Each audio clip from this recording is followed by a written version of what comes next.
I'm back with another video. So today I'm gonna be doing my labor and delivery story. So let's get right into it. And also, I'm sorry I haven't been posting. I'm gonna be posting back now. Let me know if there's anything you guys want to see in the comments below. So yeah, let's get right into this video. Okay, so I had my son November 19th, 2020. He was 9 pounds 6 ounces. His name is Zahid. For those of you guys that can't pronounce it or don't know his name. He's currently taking a nap right now, or he would be in the video, but that's okay. He might wake up while I make the video and I go get him, whatever.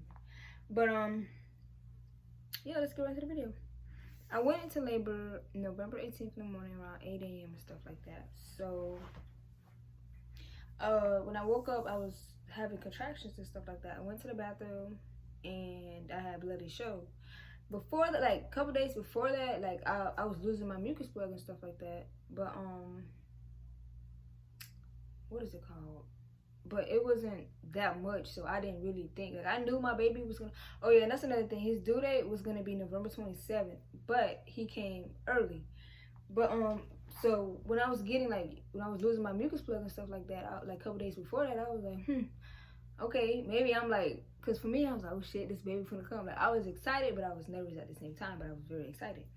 But yeah, I had the bloody show. I came back in the room and I told my boyfriend, he was like, okay, I think the baby finna come today, basically. And I was like, yeah. He was like, call your doctor and see what they say while timing contractions. So I said, okay. So I called the doctors and stuff, and she was like, go to the ER and stuff. The baby might be coming today and stuff like that. I said, okay.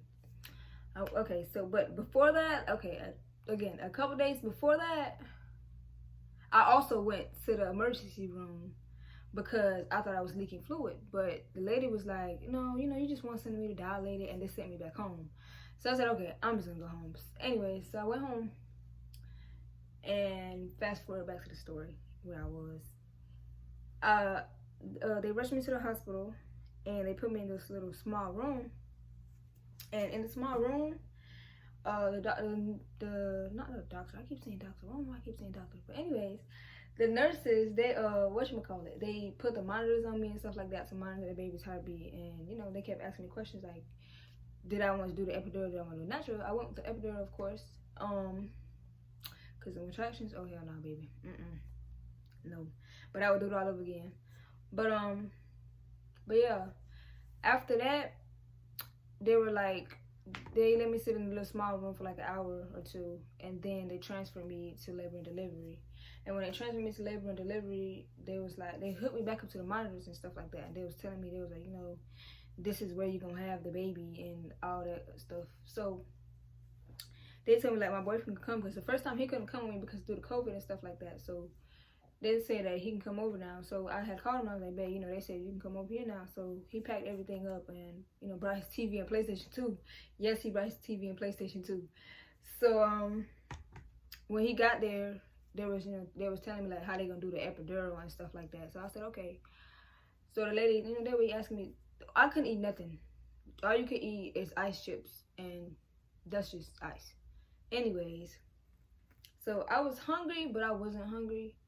But I don't like that rule, the you can't eat during labor rule, but I get it, okay. But anyways, where was I? But anyways, I couldn't eat the ice cubes and stuff. I mean, not ice cubes, but I couldn't eat any regular food and stuff. All I could eat was ice and stuff. So I took a nap, but before I took a nap, the lady had asked that I want some medicine in my IV because it was gonna ease the pain. So I said yeah. So she gave me some medicine in my IV. I went and took a nap, and then I woke up. Like when I woke up, she was like, "You 4 centimeters dilated." So I'm like, oh, great. Like this baby ain't never coming. Like he wanna come, but he don't wanna come. So I went back to sleep and stuff like that. And when I woke back up, I woke up because my water broke. And she checked me and she was like, you 6 centimeters and stuff like that. So I said, okay. And that's when she was like, do you want the epidural now? Because you can get it now. Like, you can get it when you're 6 centimeters and stuff like that. So I said, yeah, I'll get it. So my boyfriend, he was holding me up, basically. While I was sitting down, he was holding me up. The lady was doing the epidural on my back. And the lady was like, let her know when I'm having a contraction, basically. So I would let my boyfriend know, and he would tell the lady and stuff like that. So she was doing epidural. I didn't feel it. Like, I felt the little burn that they say you was gonna feel, but I didn't feel the needle go in. So if you're scared of needles, you're not really going. But I can't speak for everybody. From my experience, it didn't hurt, and I had a good experience with it. So, oh shit, I'm gonna knock my camera over. Anyways, oh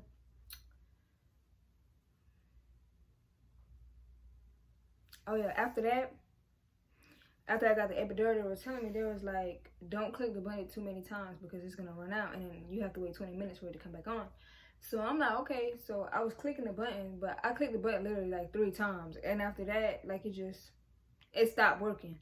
So I had to wait for it to start working again, and my boyfriend kept going to get the nurses and stuff so that way they can fix it. So then after that, I went back to sleep, and when I woke up, I was 8 centimeters, I want to say. Yeah, I was 8 centimeters, and then it was like around 10.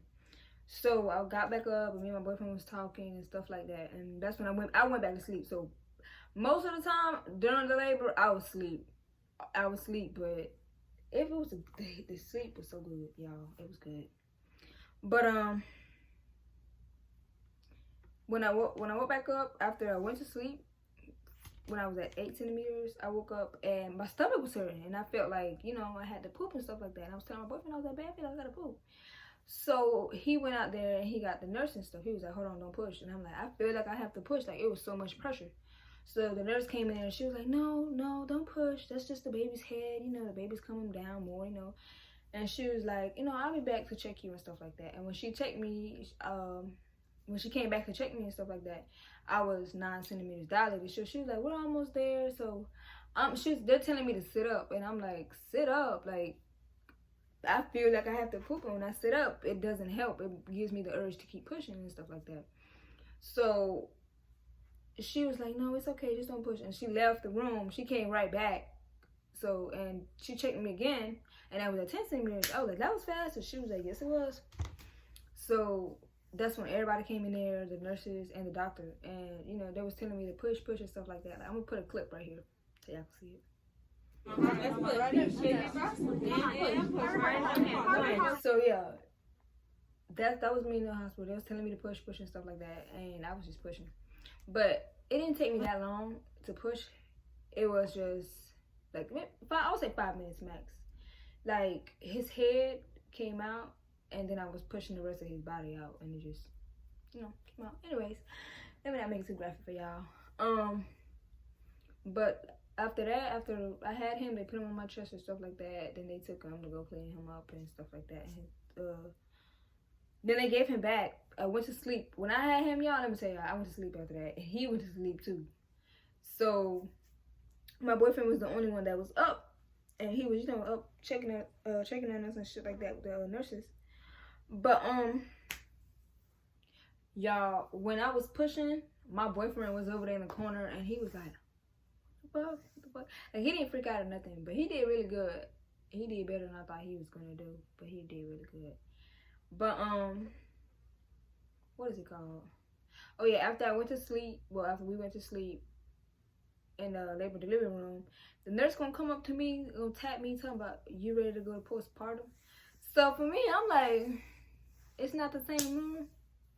Now you finna tell me I got to move. But then she was like, nah, we just gonna wheel the bed and stuff like that on it and everything. So I'm like, okay. So, they moved the bed and stuff like that to the next room, to the postpartum room. And that's when we were in there. And they came in there, like, we stayed to the hospital for like 3 days, I want to say. Or maybe, I don't remember, was it 2 or was it 3? No, it was 3. It was 3, yes. It was 3. Okay, so 3 days. And the whole 3 days there, let me tell y'all, food, nasty as fuck. Very nasty. What else? I didn't like, like the doctors, not doctors, but the nurses, they would come in there. And I didn't like how they just kept coming in there. Like, it was so aggravating, y'all. But then after that, like, they was checking us and like checking my stomach and stuff like that.